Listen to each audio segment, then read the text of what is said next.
શું તમે જાણો છો કે માત્ર 6 વર્ષની ઉંમરે નટખટ કાન્હાએ એવો હઠ કર્યો કે આખું ગોકુળ આશ્ચર્યમાં પડી ગયું અને પછી એક એવી લીલા થઈ કે પંડિતજીને પણ પોતાના પંચાંગ કરતા કાન્હાજીની વાત માનવી પડી. આખરે એવું તે શું થયું હતું? આવો આ હૃદયસ્પર્શી પ્રસંગને સાંભળીએ. જ્યારે ઠાકુરજી 6 વર્ષના હતા, નાનકડા વહાલા એવા કૃષ્ણ કનૈયાની ચર્ચા આખા ગોકુળમાં, આખા નંદગામમાં દરેક સમયે થતી જ રહેતી. એક દિવસ ઠાકુરજીના મનમાં વિચાર આવ્યો કે હવે તો હું મોટો થઈ ગયો છું, હવે હું આ વાછરડીઓ નહીં ચરાવું, હવે તો હું ગાયો ચરાવીશ. આ વિચાર આવતા જ તેઓ દોડીને ગયા યશોદા મૈયા પાસે. તેમણે ગાયો સાથે અતિશય પ્રેમ હતો. બાળપણથી જ ગાયોના વચ્ચે રમતા, તેમની સાથે વાતો કરતા. ગાયો સાથે તેમને એટલો બધો પ્રેમ હતો કે એક વખત એવું બન્યું કે તેઓ ગાયની પૂંછડી પકડીને તેની પાછળ પાછળ દોડી રહ્યા હતા. ગાય આગળ દોડી રહી હતી અને કાન્હાજી તેની પૂંછડી પકડીને ઘસડાતા જતા હતા. થોડી વારમાં ગાયે ગોબર કર્યું અને આખા ગોબરમાં કાન્હાજી રંગાઈ ગયા. ગોબરથી સ્નાન થયેલા ઠાકુરજી સીધા યશોદા મૈયા પાસે પહોંચી ગયા. યશોદા મૈયા પાસે જઈને તેઓ બોલ્યા, મૈયા, મેં કંઈ નથી કર્યું. જે કંઈ પણ કર્યું છે તે આ ગાયે કર્યું છે. મેં કંઈ પણ નથી કર્યું. મૈયા, એટલે મારા ઉપર ગુસ્સો ન કરતી, મને ના બોલતી. તારે જો બોલવું જ હોય, તારે જો વઢવું જ હોય તો આ ગાયને વઢજે. આ સાંભળીને યશોદા મૈયા હસવા લાગ્યા. હવે કાન્હાજી 6 વર્ષના થઈ ગયા હતા. તેઓ ગાયો વચ્ચે જ રહેતા હતા. તેથી એક દિવસ ફરી યશોદા મૈયા પાસે જઈને બોલ્યા, મૈયા, હવે હું મોટો થઈ ગયો છું. હવે હું આ વાછરડાઓ સાથે નહીં રમું, આ વાછરડાઓને ચરાવવા નહીં જાઉં.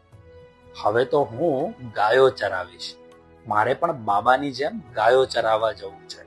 યશોદા મૈયા આશ્ચર્યથી તેમને જોવા લાગી અને બોલી, અરે લલ્લા, હજુ તું એટલો મોટો ક્યાં થયો છે કે ગાયો ચરાવી શકે? હજુ તો તું જ વાછરડા જેવડો છે, નાનો દેખાય છે, નાનકડો અને વાલો. હજુ તો તું મારી પાસે જ રહીશ અને આ વાછરડાઓ સાથે જ રમજે. જ્યારે તું મોટો થઈ જાય ત્યારે ગાયો ચરાવવા જજે. કાન્હાજીએ કહ્યું, ના મૈયા, હું મોટો થઈ ગયો છું, હવે મને ગાયો જ ચરાવવી છે. યશોદા મૈયા જાણતી હતી મારો કાનો બહુ જ હઠીલો અને નટખટ છે, આમ સમજાવવાથી તે સમજવાનો નથી. તેથી યશોદા મૈયાએ વાત પોતાના પરથી ઉતારીને કહ્યું, જાઓ, ઠીક છે, પહેલા તમારા બાબાને પૂછીને આવો. જો બાબા કહેશે તો ગાયો ચરાવવા જજે. નાનકડા કાન્હાજી દોડતા બાબા પાસે પહોંચ્યા. નંદ બાબાને જઈને બોલ્યા, બાબા, હવે હું મોટો થઈ ગયો છું, મને પણ તમારી જેમ ગાયો ચરાવવા જવું છે. હવે હું આ વાછરડાઓ નહીં ચરાવું, હું ઘરમાં નહીં રહું, મારે કામ કરવું છે, તમારી સાથે જવું છે. નંદ બાબા હસવા લાગ્યા. તેમણે કહ્યું, અરે લલ્લા, હજુ તું એટલો મોટો ક્યાં થયો છે કે ગાયો ચરાવી શકે? ગાયો તો દૂર દૂર સુધી ચાલી જાય છે, જંગલમાં ખોવાઈ જાય છે, પહાડો ઉપર પહોંચી જાય છે. તું ક્યાં તેમની પાછળ પાછળ ફરતો રહીશ? હજુ તું થોડો મોટો થઈ જા, પછી ગાયો લઈને જજે, પછી હું જાતે જ તને સાથે લઈ જઈશ. પરંતુ કાન્હાજી તેમણે તો મનમાં નક્કી કરી લીધું હતું કે મારે હવે ગાયો ચરાવવી જ છે. તેઓ તો હઠ કરીને બેસી ગયા અને બોલ્યા, ના બાબા, મને ગાયો ચરાવવી જ છે, મને ગાયો ચરાવવા જવું જ છે. બસ મેં કહી દીધું છે એટલે જવું જ છે. નાનકડા કાન્હાજીના ચહેરા પરની ઉદાસી નંદ બાબાથી જોવાતી નહોતી. નંદ બાબાએ કહ્યું, જો લલ્લા, ગાયો ચરાવવા માટે ગૌચરણનું શુભ મુહૂર્ત હોય છે અને એ મુહૂર્ત પંડિતજી કાઢી આપે છે. મુહૂર્ત વગર તું ગાયો ચરાવવા જઈ શકતો નથી. જો પંડિતજી કહેશે કે આજે ગૌચરણનું મુહૂર્ત છે તો તું આજે જ ગાયો ચરાવવા માટે જજે, હું જ તને મોકલી દઈશ. આ સાંભળતા જ નાનકડા કાન્હાજી ત્યાંથી દોડતા સીધા જ પંડિતજીના ઘરે પહોંચી ગયા. પંડિતજીને અવાજ આપીને બોલ્યા, પંડિતજી, સાંભળો છો?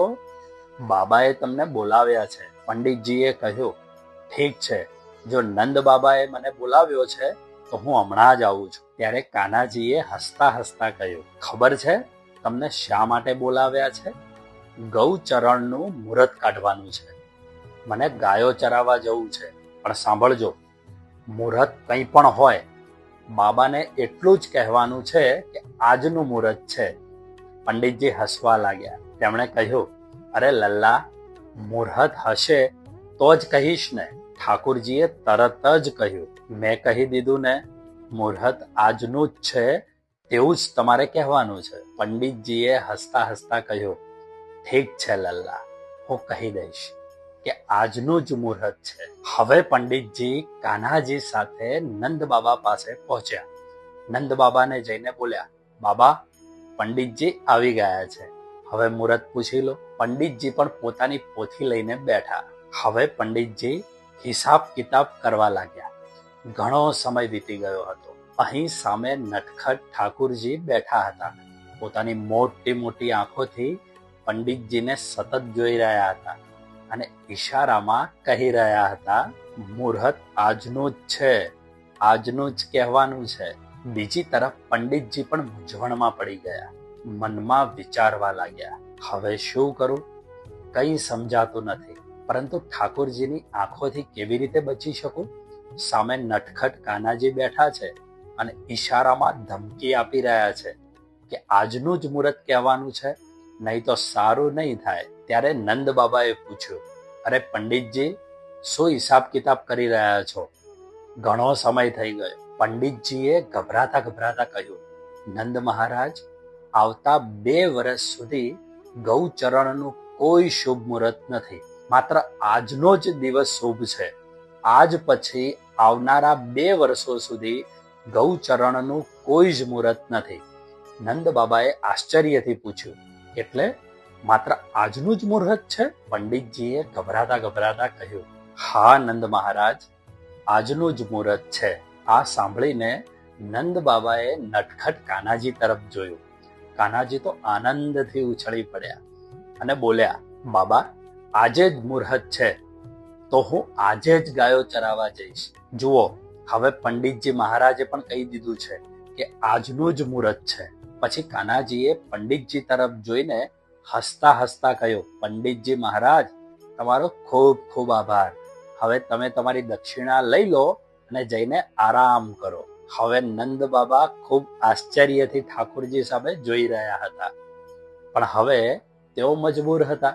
તેમણે કહ્યું, ઠીક છે લલ્લા, હવે તું તારી મૈયા પાસે જા અને કહી દે કે આજે જ ગૌચરણનું શુભ મુહૂર્ત છે, તે તને તૈયાર કરી દેશે. આ સાંભળતા જ ઠાકોરજી દોડતા દોડતા યશોદા મૈયા પાસે પહોંચી ગયા. યશોદા મૈયા પાસે જઈને બોલ્યા, મૈયા, બાબાએ કહ્યું છે કે આજે ગૌચરણનું શ્રેષ્ઠ મુહૂર્ત છે. હવે મને તૈયાર કરી દો, મારે ગાયો લઈને જવાનું છે. યશોદા મૈયાએ કહ્યું, સારું લલ્લા. બાબાએ પંડિતજીને પૂછીને જ કહ્યું હશે. પછી બોલી, આવ લલ્લા, હું તને તૈયાર કરી દઉં, પરંતુ તું તારું ધ્યાન રાખજે. ગાયો તો દૂર દૂર સુધી ફરી આવે છે. તેની પાછળ પાછળ જંગલોમાં અહીં તહીં ભટકતો નહીં. તારું ધ્યાન રાખજે લલ્લા. કાનાજી હસીને બોલ્યા, અરે મૈયા, તું મારી ચિંતા શા માટે કરે છે? હું અહીંના બધા જંગલોને ઓળખું છું. મને બધું જ ખબર છે.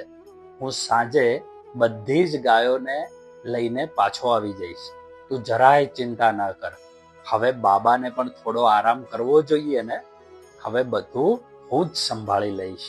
યશોદા મૈયા પ્રેમથી હસવા લાગી અને ઠાકોરજીને તૈયાર કરવા અંદર લઈ ગઈ. ઠાકોરજીને સુંદર વસ્ત્રો પહેરાવ્યા.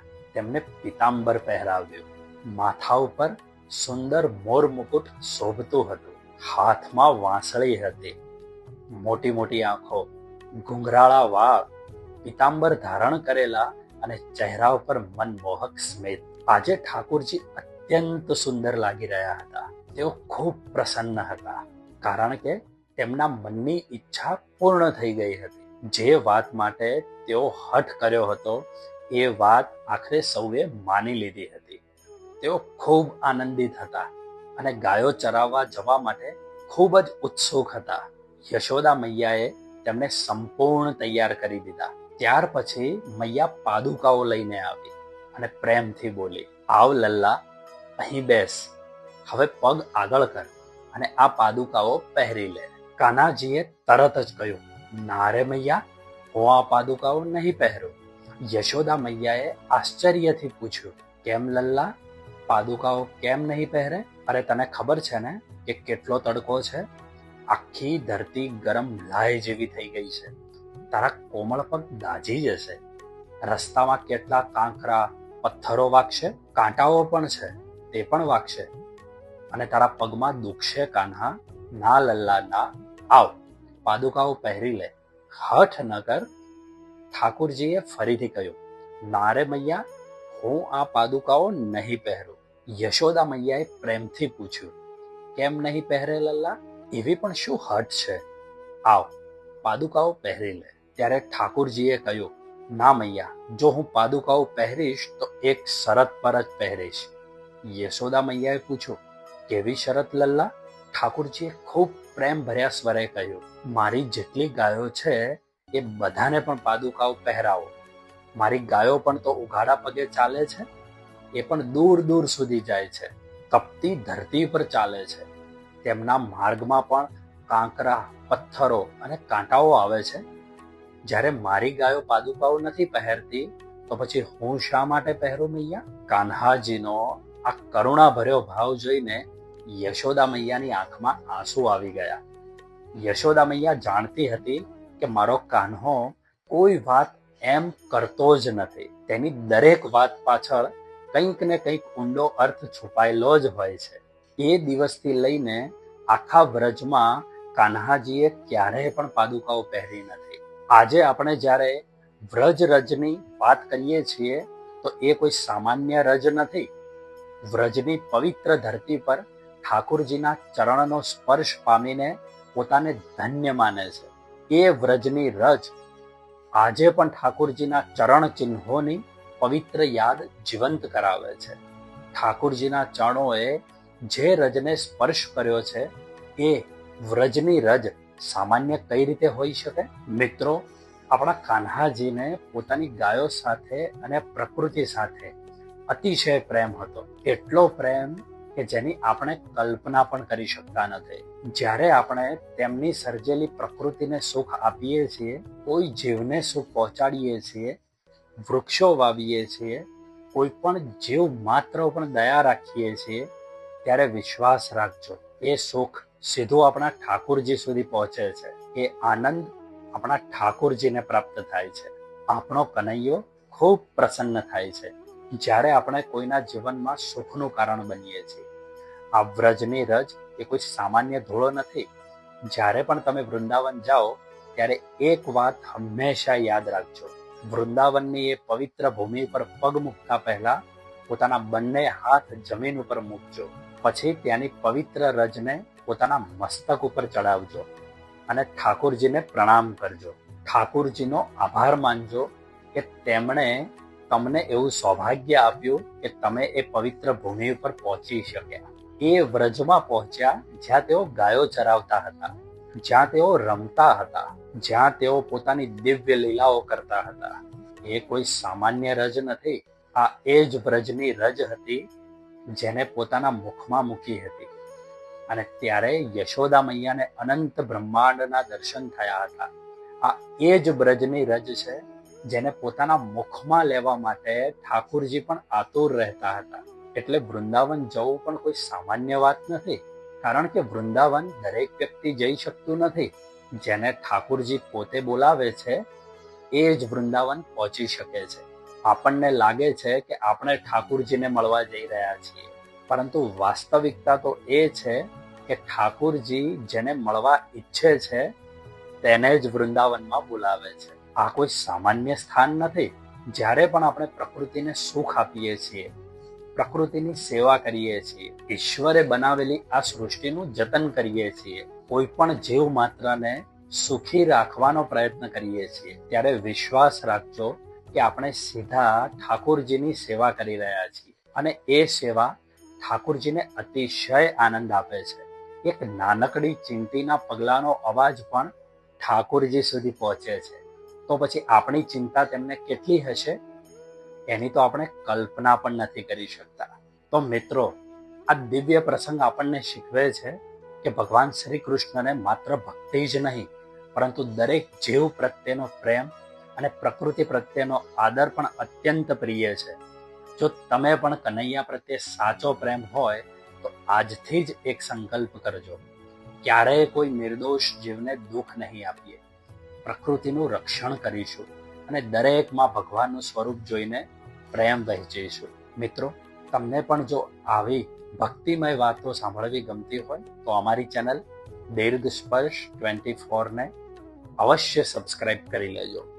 જય શ્રી કૃષ્ણ. રાધે રાધે.